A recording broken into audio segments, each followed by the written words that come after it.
আর এই মুহূর্তে যে গুরুত্বপূর্ণ খবরের দিকে নজর রাখতেই হচ্ছে, 6টি প্রশ্ন ভুলে 6 নম্বর।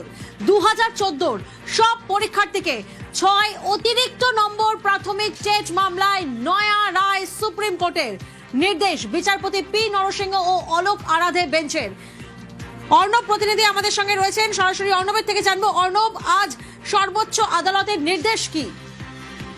এটা 10 বছর ধরে চলা মামলার শেষমেশ নিষ্পত্তি হলো দেশের শীর্ষ আদালতের রায়, এবং সেখানেই বিচারপতি পি এস নরসিংহ এবং বিচারপতি অলোক আরাধ্যের বেঞ্চ জানিয়ে দিল, কলকাতা হাইকোর্টের ডিভিশন বেঞ্চ যে রায় দিয়েছিল সেই রায়টাই কার্যত বহাল রাখছে সুপ্রিম কোর্ট।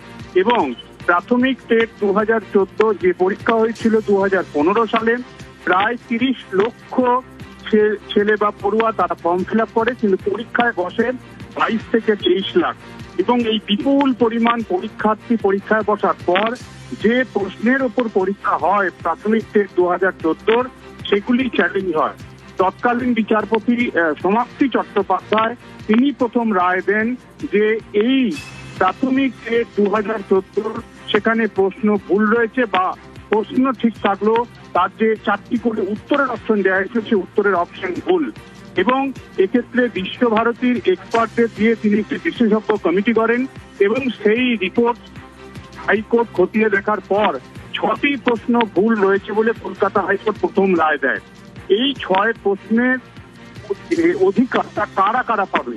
প্রথমত ছিল, এটা মামলাকারী যারা ছিলেন প্রতিভা মণ্ডল সহ একাধিক কয়েকশো পরীক্ষার্থী, তাদের জন্যই এই সুবিধাটা উপলব্ধ ছিল। অর্থাৎ যারা যারা মামলা করেছেন তারা এই 6টা প্রশ্ন ভুলে যেটা অ্যাটেম্প করেছেন সেই নাম্বারটা তারা পাবেন, কিন্তু 6টা প্রশ্ন ভুলে 6 নম্বর মার্কস সবাইকে দিতে হবে। এই নির্দেশটা প্রথমবার দিয়েছিল তারও বেশ কয়েক বছর পরে তৎকালীন বিচারপতি সুব্রত তালুকদারের ডিভিশন বেঞ্চ। কিন্তু তারপরে বিষয়টা থেমে থাকেনি, সুপ্রিম কোর্টে যায় মামলা। 2017 যারা টেট উত্তীর্ণ এরকম বেশ কিছু পরীক্ষার্থী এবং একই সঙ্গে আমাদের রাজ্যের প্রাথমিক শিক্ষা পর্ষদ তারাও আপিল করে হাইকোর্টের রায়।